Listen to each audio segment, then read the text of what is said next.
All right. Colin, I have named some names today. Yeah, I say we air everyone's dirty laundry, except for our own. We don't want to bore people, but everyone else's dirty laundry. Let's do it next. And I know episode. Those people aren't listening to this podcast. No, but they maybe ought to start so they know what's going to hit. Hey, I'm going to talk crap about a lot of people on this podcast. We're going out in 2021 in a blaze of sour grapes, people. This segment of DoD TV is brought to you by Winchester Firearms, the American legend.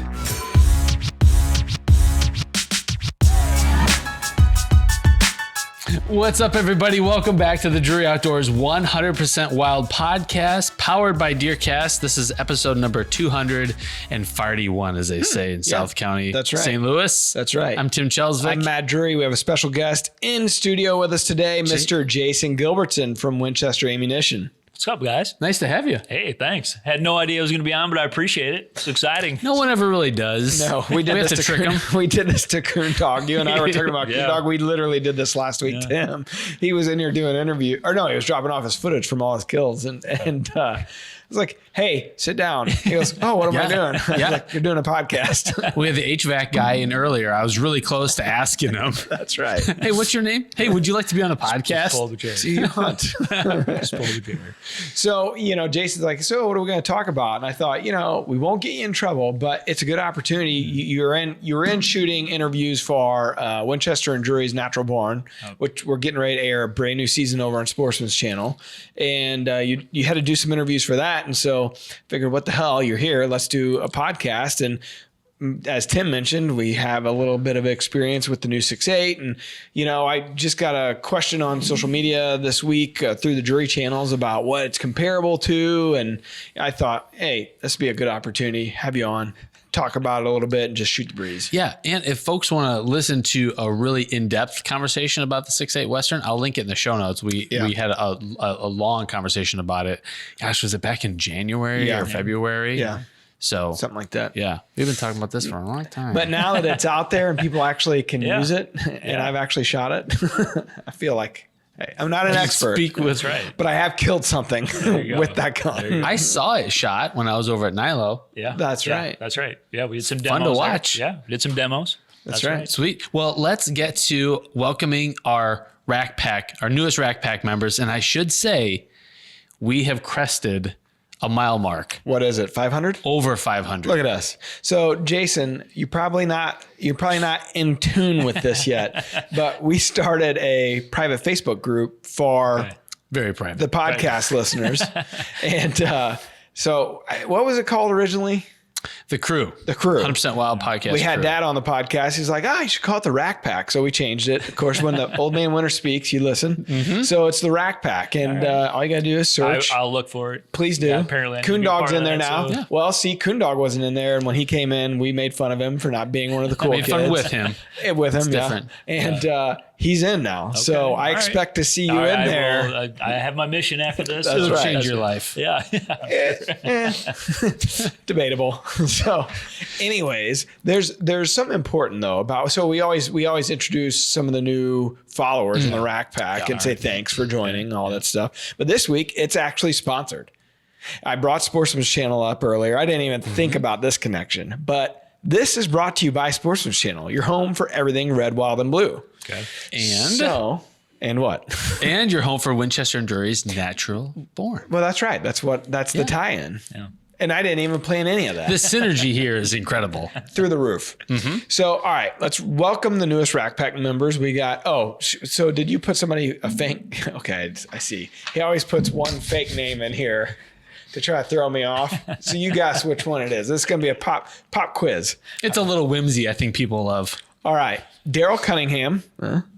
Cedric O'Hara. Maybe. Eric Nelson. Lord Tinkleday. Coon Dog. That's the one. David Smith. Colton Kropf. Okay. Who was the fake name? Lord. Lord Tinkleday? Tinkleday. It was actually Eric Nelson. The person's never existed. No way. So, well, sorry, Lord. Now apologize to Lord Tinkleday. Yeah, I was going to say, who knew? I didn't know. So now you're in the podcast. Yeah, you're in neck deep and you can't get out. You might be drowning. Yeah. And this might be live for all I don't know how we do this. We can't do that. It's impossible. All All right. Moving along. Yeah. So Brad Odom had some feedback for us regarding the Coon Dog show. Oh, Brad. From a couple weeks back. He says, if you're watching one of Coon Dog's harvests and seeing his emotion doesn't get you fired up, you must be dead. LOL. Thanks, Coon Dog, for all you've done for law enforcement and in the outdoors. It's been a pleasure watching you, man. Congrats on an awesome season to you. You still got it. No, on an awesome season 2, but he spelled it incorrectly. Brad, be better. It's TOO. You've become me. Well, let's not cut I that usually far. try to gloss over misspellings because It's our audience well, yes. in general. So, Brad, we're trying to make you a better grammatician. Look, I'm no leader in this area either. Like then and then, as Terry made fun of before. Oh, yeah. I don't know the difference. Can't quite. Yeah, I'd like to follow the root of that. Because I see it a lot. People can't tell the difference when they should use than or then. Listen, Okay. I know all the theirs. I got. Okay. How many are there? There's 3. Are they? I know them bigly. There's one 6'8 Western. Let's talk about it. Let's do it. All right. So we talked earlier. I think Rafe was on the show talking about kind of the gap, like the hole in the marketplace that the 6'8 Western fills. So maybe Jason, start with that, and then let's talk about performance and what we're seeing in the field with it. And what it's comparable to, or what someone, layman's terms, what it's comparable to at the other calibers. Yeah, it's a great question. And again, dating back, we had a lot of talks about that, right? So comparable, so 6.5 Creedmoor, 270 WSM, you're kind of in that space there. When we started talking about it, a lot of it had to do with bullet weights as well. So 6.5, awesome cartridge. But when you start getting into that big game, kind of area, whether it's mule deer, elk, and it could be whitetail too, some people do want a little heavier bullet weight, right? So 6.8 Western, we kind of started thinking through that, right? So longer bullets, higher BCs, grain weight, right? So that grain weight and energy deposit at longer ranges, again, when you start getting out west and you're dealing with some of those bigger animals, that's kind of what this was trying to help fill that hole, if you will. So, again, like the 6.5, great. We make a lot of ammo for 6.5 Creedmoor, so we like that too. But when you're looking at kind of those holes, like you're saying, where does that next one fit? And rifle people who have rifles and a lot of them, you'll see that like, oh, do we really need another one? I mean, I feel good about the one I have. Yeah. So it's done well though. So it sounded like it was a great, like if someone's looking for a dual rifle, if they're maybe a Midwestern whitetail hunter, but they also have dreams of maybe going out west someday, they don't want to have to get another gun to do that. Like this would be their a good entry point for them. Yeah, just like I was shooting the Copper Impact 162 grains, but you guys have, was it Big Game Expedition? No, what do you have? Yeah, Expedition Big Game Long Range. Long name there, name, but higher grain weights again, so you're getting into that 170, 175 range. But again, like that just gives you some choices, right? Yeah, I mean, we've got ballistic silver tip, PowerPoint, so that gives people a little bit of flexibility too. What would be the difference in, say, the silver tip versus the Copper Impact? Because those are both whitetail cartridges, right? Can be. Yeah. I mean, again, like some people are going to pick and choose based on accuracy. Some people like trying out all kinds of flavors, right? When you can find ammo, right, Tim? So when you're out there though, and you're able to kind of pick and choose, like ballistic silver tip, we kind of coined that one a little bit quicker energy. So it's gonna be a little bit more rapid energy. We do a lot of ballistic gel tests. You're gonna see that expand real quick. So as soon as it hits the body cavity, maximum you're damage. See a lot of internal damage there, right? Now you get into Copper Impact, a little bit of the more deep driver, if you will. So it's gonna be a little bit, bigger game, larger chest cavities. Okay. You might want something like that, right? Well, let me ask you this. So the Copper Impact, would there ever be concern in a whitetail that it's blowing through it, or is it, you know what I'm saying? Like, sure. I killed one, during gun season, did great. Yeah. Deer died within 5 steps. Yeah. But I just wonder, is that something that you have to worry about? It's a good question. I don't know that you have to worry about it when you get into shot placement. And, is the bullet expanding? Is it doing what it's supposed to do? Right. So you're definitely splitting hairs in some cases, but again, for a person who wants a bullet that is going to be versatile and they don't want to change, right? Because that's the other part of it too. Like, you can go back and forth between different bullets. You can go from a 150 to a 165 to a 175. You can do that. Do you want to every time? Sure. It's if you want to leave it. Yeah, if you want to spend time at the range and play with it. Now, again, is there a huge difference there? Sometimes not. So it pays to shoot. It pays to go to the range and check. But so a lot to think about. Basically, once we sight them in, we shoot it once every season before we kill something. We got to do more of that. You got to do more. We're just, I don't know why that's the case, but we could set out in the summer and say, you know what, this year I'm going to be prepared. I'm going to sight this gun in. I'm going to recheck it before the season even starts. Well, you bring up a good point about 6.8 Western, which was the other side of this, which is long range shooting. And I never grew up shooting long range. I never had a reason to. I grew up in Wisconsin. It just wasn't like a, now, what is your definitions of long range? Like, so 50 yards. Everybody has a different perspective on that. When those Western guys, it seems like it's 1,000 yards. Oh, it's way different than the Midwest, right? Yeah. So for me, 250, 300, like I'm shooting, like that's like, okay. But that's, how do I feel about that? Been pretty exciting. A lot of people are doing it, and it's fun. It's competition at times, but it's also like, hey, if I can be a pretty good shooter at 500 yards, I'm thinking I'm a really good shooter at 200 yards. Oh yeah. So I'm just going to kind of walk back from there. And again, a lot of it is the gear. It's the fun. It's shooting in the mountains. It's elevation. So it's been interesting. People are adopting it for that too. Yeah. So yeah. That's out of my league out there. When I went out west and hunted out at Wild Country with Leupold, and I was using a 30-06 for that, and just practicing those longer distances. I was like, oh, it was fun because I had never done anything like that. They got those big metal, dongs. Yeah, it's like you shoot and it's like, wait. Bing! I was like, holy cow, that's really awesome. Want to do that. Yeah, it is really, really neat. It's incredible. And then you think about like the surroundings and the beauty of it and kind of where you're at. I mean, it is a neat thing, but it feels different here in the Midwest. Like, I don't know that it has the same. I'm sure people are going to be like, oh, you're an idiot. I'll put your email in the show notes. Yeah, but I just don't have that experience doing it here. Like you said, there's never really been that help to get 1,000 yards, flat 1,000. I guess in Illinois you could, but yeah. But I mean, it's pretty hilly ground around here, and hard to find that. Yeah. I was nervous when I went to Oklahoma for my, my first like rifle hunt. I was like, I kind of hope it's within 100 yards. Thankfully, my deer came within 70. I was like, okay, I can handle this because I'm a pretty good shot, but I just never really practice out past 100 yards. Thank you for saying that. But you're right. Like, you go out west and those outfitters, obviously, they're really good, right? They do it all the time.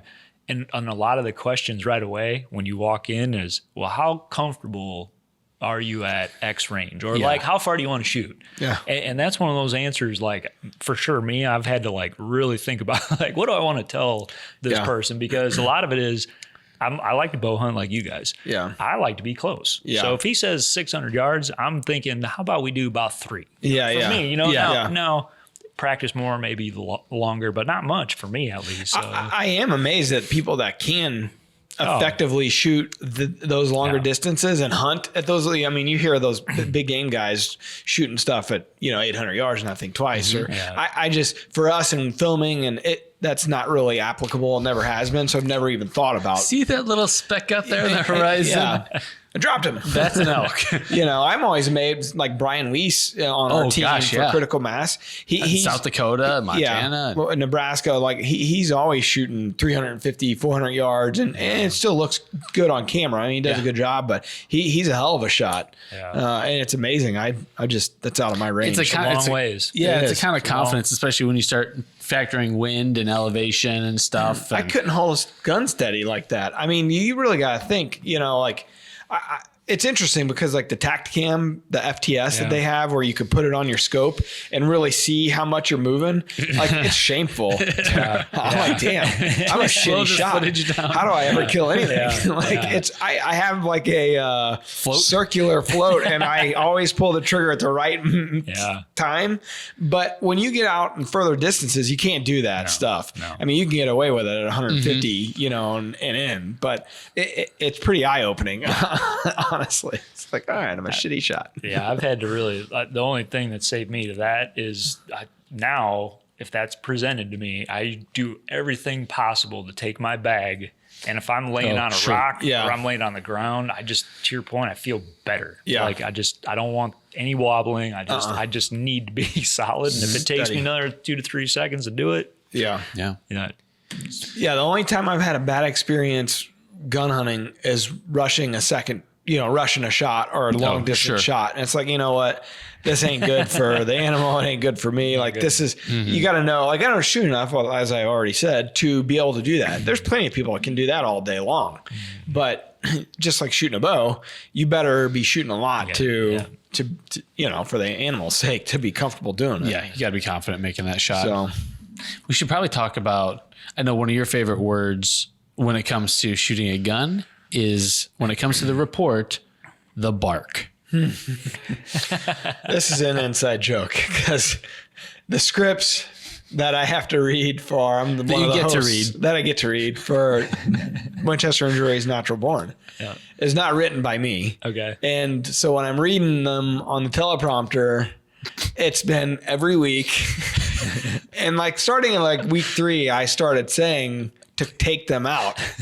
And they have not been taken out. I just read the 13th one, episode 13 yesterday, and by gosh, it was still in there. Jody Shearick and Brian Weiss are out west, and they're about to let their And I've been like, you know, I could have swore I said take this out. Take that out. Yeah. I don't like. Gonna let the Winchesters what? Bark. I'd rather there be a sound effect come in and actually a bark. Like a doorbell. Yeah, that'd be great. Or a bark. Oh yeah, that'd be great too.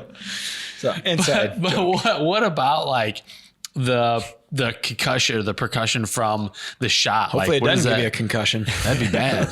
Yeah. Scope you real good. Well, we were talking about it in my office a minute ago. Like I was getting a little gun shy, sighting it in after a while, you know, but I'm talking like, you know, 7, 8 shots in, and it's got enough of a kick where I'm like, oh man, I'm starting to flinch before the shot, you know, which is not great when you're trying to sight in a gun. Yeah. So it was, I thought I had it to a point where it was sighted in. I felt pretty good about it. And luckily Aaron Bennett showed up, and I'm like, hey, you know, he's a Marine. I was like, hey, he's a good shot. Like, you mind jumping in here? And I've shot this enough. Let's see what you do. And he was dead on, and he, you know, he's touching, you know, bullets or touching, the holes are touching. I'm like, all right, so it's dead on. Yeah. So that was the last time I shot. My job is done here. Until I shot it when I killed my deer, and it was still dead on. Yeah, there you go. Yeah. But it's not, in the moment of truth, I never even noticed it. I didn't even, it didn't. Isn't that weird? That adrenaline's a funny thing, but it didn't seem like anything to me in the moment of truth. But sighting it in, like shot 6, 7 or 5, 6, 7, I'm like, close my eyes. Bark factor high. The BF. But honestly, it's not that bad. And you probably it probably helps to get the gun farther out the blind. Yeah. So I was shooting out of a soft side 360 for muddy, and it was my brand new cover. And I thought I had the muzzle far enough out, because in Kansas, I was using muzzleloader. I had an early muzzleloader tag, and it was not far enough out, and I blew out the side of the blind. The muzzle blast did, and with that nitro fire. And so I was like, all right, make sure I'm far enough out there. I thought I was, and I shot, and I ripped the damn blind. I blew it up. And I'm like, son of a gun. Like, just can't have nice things. No, and those are not easy to come by, those blinds. So once the season ends, like, we got to take the covers off. I'm going to see if I can get it sewn back together, you know, because it's a nice blind. So there's something happening there. I need to kill more deer with a rifle, because I only have one story to go back to. That's good. You won. Thank you, Jason. That one time at band camp, every deer I've shot with a rifle, I've killed. But I put the Tacticam like right on the very end, like side mounted it. But the end of the Tacticam was flush with the end of the barrel, and I wasn't sure what was going to happen. And it ended up being just fine. That was your 270 that I was shooting. Yeah, and my Tacticam, and it never worked again. Huh. Yeah, I'm joking. I think I dropped it. Funny that. It was fine. Joking. But that was the crazy, because I really wasn't sure like what would happen to it, but it seemed to either I'm going to blow it up or we're going to have a hell of a someone shot. else's. I don't know. Who cares? As long as we can get the SD card out of it at the end of the day. Fine. But do you think something like that would work on the 6.8, or do you think there's maybe too much? Oh yeah, you'd be fine. Okay. Go ahead. Give it a go. It's not his Tacticam. Another Tacticam, whatever. You'll be fine. You'll be fine. Nice.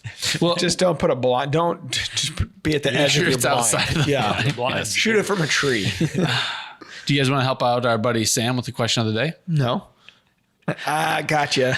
What are we going to do now? Poor Sam. Poor Sam. Poor Sam. I do want to help Sam out.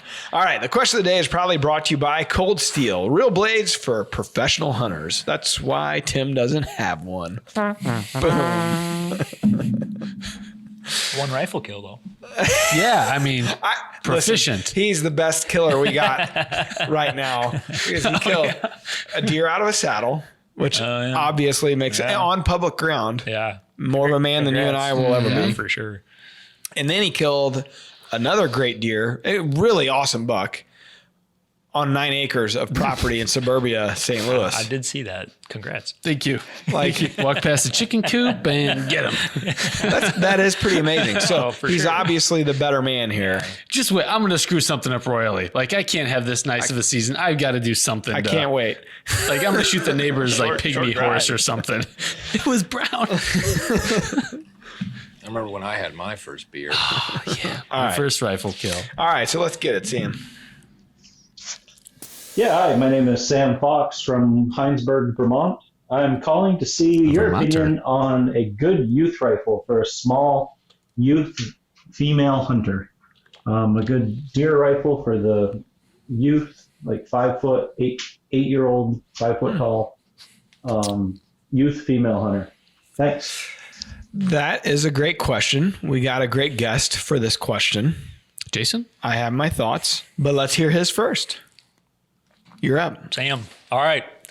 I like it. So I would go the Winchester XPR rifle in 350 Legend. So it's a perfect fit. So my son, he's about kind of that same height, stature and whatnot, but low recoil, good bullet weights, at that age, of course, like you want it to be efficient, shots. And so you're not pushing for 200, 300 yard shots. So that 350 Legend, I don't know. That's probably where I would roll with for sure. So as well. And now what about like say the 243? That's a gun that Taylor used a lot back in the day. And then like grandma was using it here. She killed a doe with it during the Missouri deer camp. Is there what as far as the ammo side of it, are they the same grain? I know it's a straight wall. Obviously the 350 is a straight wall cartridge. Like, any of that play into it? So 243 would not be straight wall. 350 would be. And again, to each their own. There's different advantages. I think 243 you're going to have a little bit lower bullet weights, which again isn't problematic.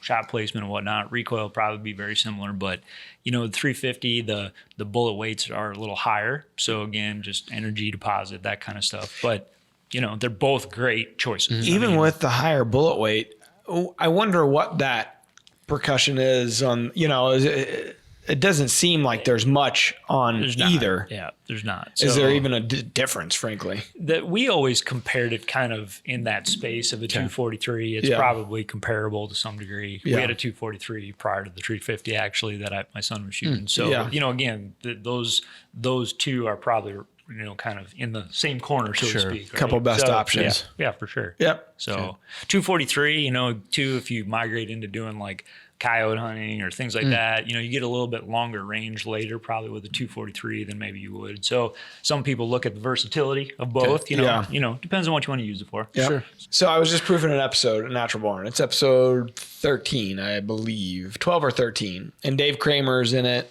with his daughter. and Brick Stewart's in it with his daughter. Brick's over in Illinois. I think they were shooting I think they may have shot a muzzleloader, but Dave's in Iowa. It was second shotgun season, so they were shooting a 350 Legend. And it was new, and this because this was last year's hunt. And he kept calling it Legend 350. No. and then he got his daughter saying it. Oh, man. I was like, hey, at least it's out there. Yeah, it's out all there. the words, all the parts are You in want to it. switch it up? Hey, we're close, right? So I got a kick out of it. You may not as the marketing guy. no, I mean we talk about names all the time. I'm sure everybody does. So it's it'll happen, right? I called Tim a few names. Yeah, you have. Handsome. Well, no, I'm blushing. So maybe 350. I mean, it sounds like it's a maybe. It's not. I like it. Jason can stay. Jason's on the show. Yeah. He gets it. All right. So hold it. You want to punch me right now, but you won't. This is what Tim's thinking. I posed a similar question to Bruce Pettit when he was on the show from Loophole. How does he feel when people say Leopold? I can't even say it wrong. It's a town in southern Missouri. I don't know if you knew that. Leopold? Leopold. I did not. Yeah. But he had a similar, he's like, I'm just happy they're talking about us. Right. So it's like, you're a bigger man than me. Bruce, a good man. I start gritting my teeth when I see people write DeerCast as 2 words. Our track. DeerCast tracker. Deer tracker. Deer tracker. It's like, that's That's not the my way. fighting side. All that- DeerCast Don't track. do it. All that energy. Yeah. Yeah. What they don't know is how many meetings it takes to come up with these names, and much more for you guys, because when you do that scale and the legality around everything and the trademarks, and that's some major stuff. You hear it too. The pros and the cons. Yeah. A lot of meetings, endless meetings. The best for are this when it's name. team members. When our own guy, Scott Manifold, I could think of, he calls it the Deer Tracker. We don't have that. That's not a feature of ours. We don't do that. So, All right. Colin, I have named some names today. Yeah, I say we air everyone's dirty laundry except for our own. We Yeah. don't want to bore people, but everyone else's dirty laundry. Let's Yeah. do it next. And I next know episode. those people aren't listening to this podcast. but they maybe ought to start so they know what's going to hit. Hey, I'm going to talk crap about a lot of people on this podcast. We're going out in 2021 in a blaze of sour That's grapes, people. Be sure to tune in. It's Festivus. We're coming up yeah. on Festivus. You know what Heck yeah. Festivus. I'm Feats sure of you know what strength. Festivus is, right? Yeah. It's coming. I got a Airing lot of of the problems with you grievances. people. That should be a soundbite. Where's Alan? We need 2 soundboards. He's gone. He's still at lunch. Damn, it's 4 o'clock. It's a union Never shop. came back. I had a guy once working for us years ago. He was an interesting character. All right, this guy. His name was Colin, and he turns out, I didn't know it, but he had an addiction issue. Oh. I had my thoughts. I kind of thought maybe based on a few things that happened.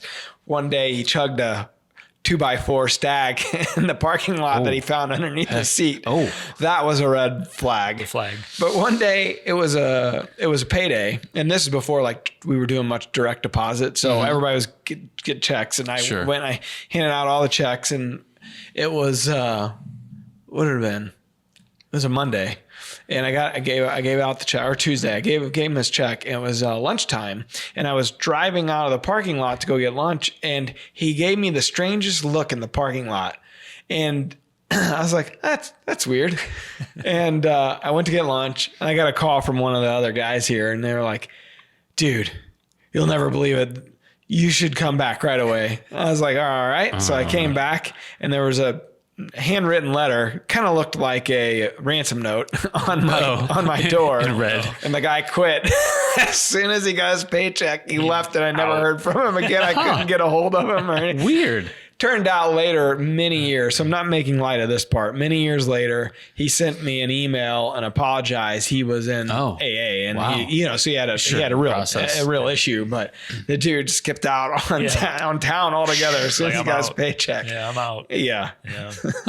So you laugh about Alan never coming back from lunch, but it's happened to me here at the studio before. You're having flashbacks. Yeah. Did Alan look at you a little strange today before he left? Actually, he always looks at me strange. Now that I think about it, The little grimace emoji.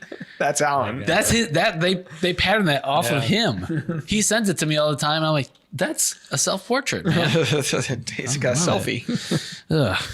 Well, let's clear the air with a wildlife word segment. How about it? It's brought to you by Hunter Specialties, purpose-driven. I popped my P on that one so hard. That's what she said. Purpose-driven tools for serious hunters. Got a lot of buttons over there. Hey, He's the button man. I push people's buttons. They're pretty good. Well, yeah, it's true. I haven't even pulled out the fart sounds yet. Or the more you know.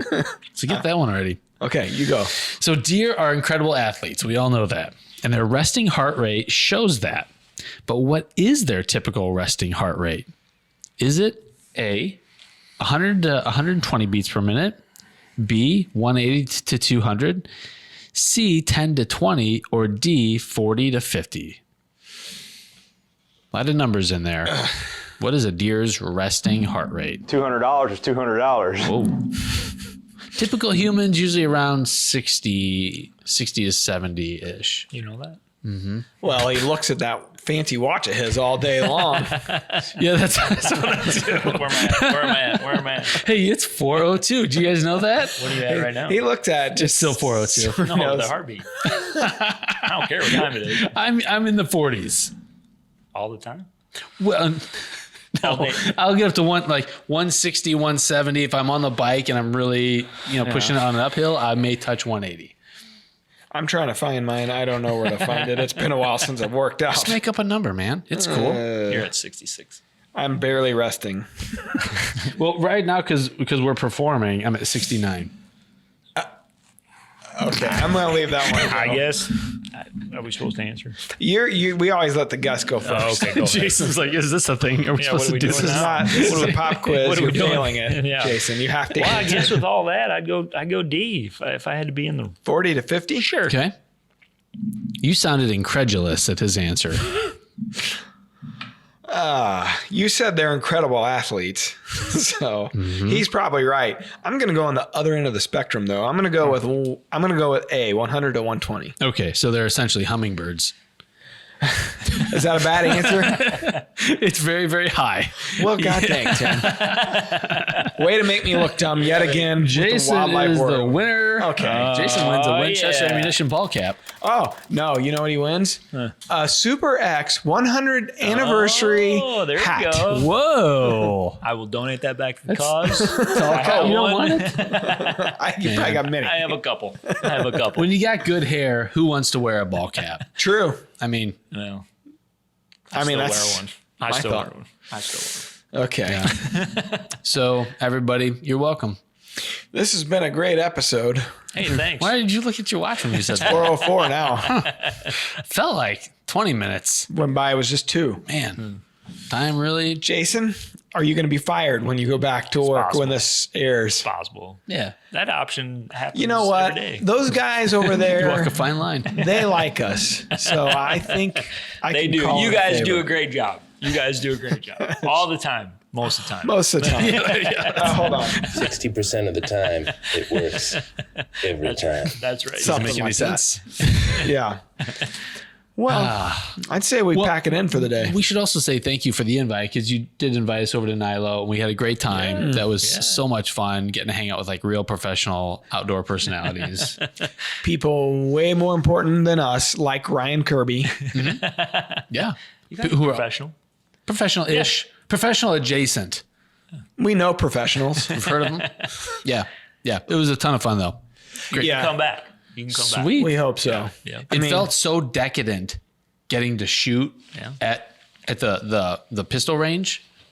I was a little intimidated by it, to be honest with you. And I had some arm issues going on at the time. And I knew I was going to shoot like shit. So I shot a little bit, but I was like, put it back now. Put it back, Yeah, Tim, I felt your turn. uncomfortable when you asked me to hold your arm when you shot. Well, just- I wanted you to kind of like a hug from behind and hold my arms up and aim it. No, I mean, you guys had like every professional shooter there.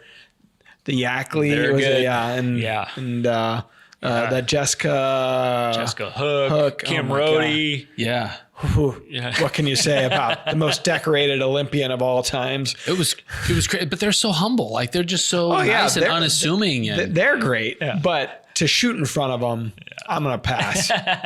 Could you just invite us out next time? That would be great. Don't look at us. Great. We're not good. He didn't have that problem, but I sure as hell did. I'm like, I'm not shooting in front of these people. It was pretty intimidating. They're good. But it was a ton of fun. Grant Woods was there. Got to hang out and visit with him. Jim. So Jim Ronquist. Yeah. Pretty much like anyone we've had on the show. Melissa Bachman. And then a bunch of people got stung by hornets. Yeah. I missed that. That wasn't good. I must have left before We were that walking happened. down the range that they'd fired the 6.8 on, and it must have been recently brushed hog. And Melissa and a couple other people were in front of me by about maybe 50 yards. And all of a sudden I see them start dancing. There's no music. Yeah. And they're like swatting their legs and They stuff. didn't have any guns in their hands. The guns were at the other side of the range. Yeah, completely safe. It was nothing just happening being on the stung. range. We were coming back from looking at the ballistic damage that the 6.8 did at the gel down there. And somehow like walking down, I think, got the hornets clued into like there's something they happening. hit like a ground nest from what I heard. Yeah. But it was not good. Okay, you want one more story before we leave? Please. Do you? It's Is it Uncle Matt's story time? Yeah. Because I do. okay. So back in the day, Mark and Terry used to hunt at a place called the 40 Acre Club. It was in Bloomsdale, Missouri. It's you had to own 40 acres in the club to be a part of it. And I think their dad had owned it. And so they were kind of everybody's grandfathered into this thing, it seems like. So I couldn't have been probably 6 years old, and it was summer, and they were putting in a food plot. They were going to put in a food plot. Mark wasn't there. It was Dad and there was somebody else. I don't remember who it was. And, so this is about maybe a couple miles away back through the woods from Grandma and Grandpa's house where they lived. And at the time, not far from where we lived as well. And so we rode the 4-wheeler to the spot, kind of back through, some trails and stuff. And we get there, and the other guy, like I think they were not brush hogging, but they were tilling up the dirt. All right. And apparently they had kind of stirred up a hornet's nest. Or yellow jacket, hornets. And so I'm walking through, because I'm just like bored out of my mind. I'm just walking through the food plot, kicking dirt clods. And I'm by myself. And I kicked one that was this. You kicked the wrong clod. A hornet's nest. And they surrounded me. I'm 6, mind you. And I just started I'm just screaming. I'm getting just hammered with these hornets. And Dad jumped off the tractor. He ran over there. He scooped me up, and when we took off, and he was getting stung. Turns out like I got stung like hundreds of times. Wow. And so we had to jump on the 4-wheeler, and he took me down to, back down to Grandma's, and we had to call, cause it wasn't like urgent cares, and it was a town of 400 people. And Sure. you're screwed. Yeah. Mom was in town doing something. So that's my, I think about that. It scarred mentally scarred the hell out of me. And so I think about that often when I take Cameron to do stuff. Like I'm always thinking you look around. Yeah. Like, all right, if this happens to him, this kid's never coming back to do anything with me. Never. Yeah. So it's traumatic. That's my traumatic story. So Dang. Uncle Matt's story time was not pleasant. No, maybe next week it will be, but it was cautionary. Yeah. That's It's for a sure. cautionary tale. Yeah. Cautionary tale. I'll never forget it. Next time we have Dad on, we need to talk. We need to ask him about it. Yeah. Because as a 6-year-old to remember that, I vividly remember it. You need his side of the story for sure. Like, no, it was like 4. You got stung 4 times. Yeah, exactly. It was 3 butterflies that landed on you. I remember so much. I remember Mom was at Jazzercise. That's how long ago this was. You want me to turn off Richard Simmons to come and help you? Yeah. No. So God. back in my day. Yeah. So beware. Yeah, beware. All right. Well, next week's show is probably going to be a hits show. Like we're going to talk about some of the highlights. It's going to be a quick one, apparently.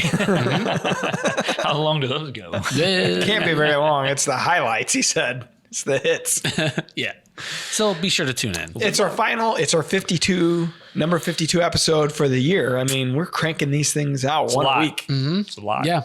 And we do want to say thank you to everyone who's watching and listening and telling their friends and joining the Rack Pack. Like it's been a really fun ride this year. Like we really feel like we're hitting a stride and folks are finding us and it's just clicking. Made a couple top 10 lists in 2020, so that's a highlight. On the internet. On the interwebs.